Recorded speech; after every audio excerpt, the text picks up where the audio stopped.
Hello and welcome to Then What Happened. Several years ago, living in a country in Central America, had some family come to visit. We went on a little trip, went down to a place that a lot of people go for vacation, on a beach near a national park. Beautiful beach, beautiful mountains, trees, countryside. The flora and fauna were just amazing. We get there and we get our cabins, and we're on one side, they're on the other. And late at night, I don't remember what time, but very late at night, there's a knock on my door, calling my name. I think, oh man, oh God, what's wrong? What's going on here? I get up, put my feet in my flip-flops, and make it to the door. What's going on? They say, man, there's a big iguana in our cabin. And I said, well, where is he in your cabin? Well, he said, come and see. I walk over and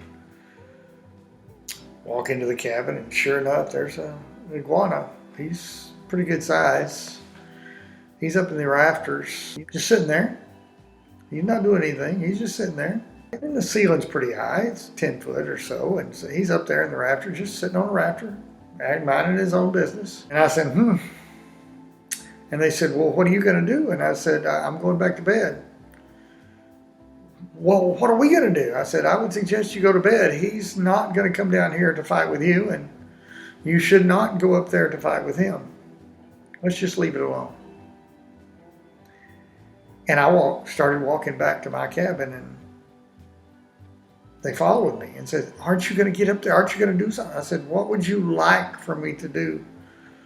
Would you like for me to climb up there and try to wrestle him or talk him down or counsel him into behaving properly?